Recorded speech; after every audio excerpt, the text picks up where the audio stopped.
During the Buddha's time, 500 monks from Savatthi, in search of a suitable place for practice, traveled a long distance to a large forest grove. The guardian spirits of the trees dwelling in that forest thought that if the monks stayed in the forest, it would not be suitable for them to live with their families in the trees. The guardian spirits then descended from the trees, expecting the monks to only stay for a night. However, the monks ended up staying for a fortnight, and it occurred to the spirits that the monks might stay until the end of the Vasa. If this were the case, the guardian spirits would have to be living on the ground for a long time. They decided to frighten away the monks.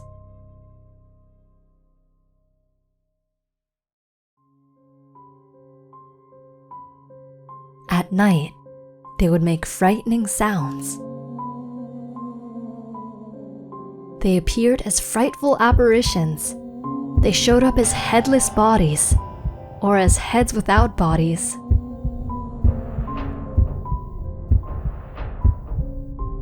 The monks were very scared and upset and left the place. They relayed everything to the Buddha.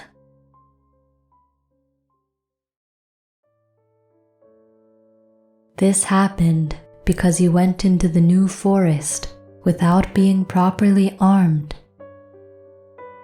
The monks had entered a foreign place that was claimed by others.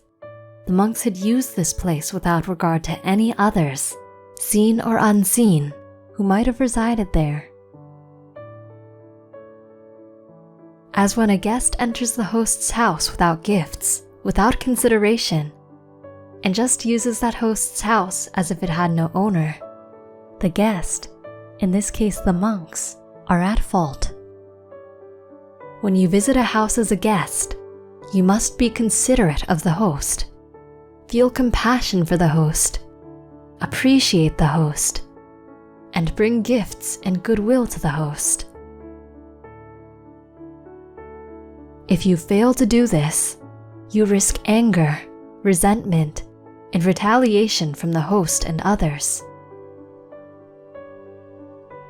The Buddha then taught them the entire Metta Sutta. The monks were instructed that they were to appreciate, maintain, and value peace. They were to make sure that they had been creating good karma of their own volition to rely on.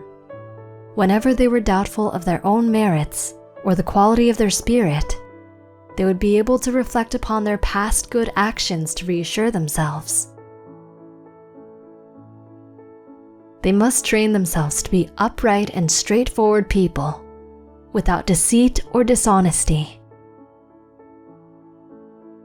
They should train themselves to be easy to instruct, gentle, and not conceited. They are to be content in what they have and easy to support. They should have few duties and live lightly, not becoming too attached to what they have. They should live modestly and not be greedy for more supporters. They are to avoid doing anything that would later cause censure. Once that person had lived a good life, trained their personality and actions, and avoided creating situations that they would later regret, they are to think the following.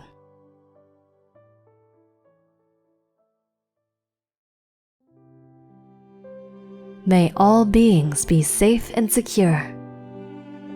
May all beings be happy. May all beings, whether they are weak or strong, big or small, seen or unseen, living near or far, born or seeking birth, without any exception, may all beings be happy. May no being deceive another, or despise anyone anywhere. May no being wish for another to suffer. As a mother would risk her life to protect her child, even so should one cultivate limitless love in regard to all beings. With goodwill in one's heart for the entire cosmos, cultivate your heart limitlessly. Whether standing, walking, sitting, or lying down, one should maintain mindfulness, virtuousness, and wisdom, knowing that if one had subdued desire for sensual pleasures, one will never be reborn again in a womb. The monks were instructed to recite the sutta from the moment they entered the outskirts of the forest until they entered the monastery. The monks returned to the forest and did as they were told. They expressly dedicated the merits from their practice to the guardian spirits, allowing them to share in the merits.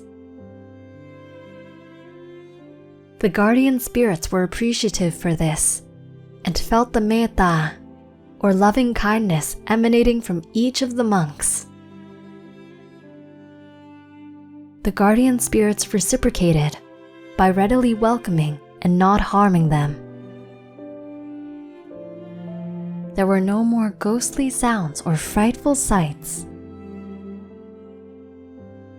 The monks were left in peace and were able to contemplate the body and its fragile and impermanent nature. The Buddha, from the Jetavana temple, knew of the monks' progress and sent forth his radiance, making them feel his presence.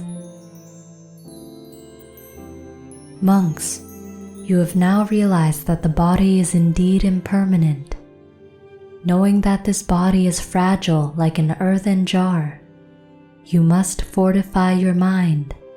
You must fight Mara with the weapon of wisdom. After defeating Mara, you should still continue to guard your mind, feeling no attachment to what you have gained. At the end of the discourse, the 500 monks attained arahantship.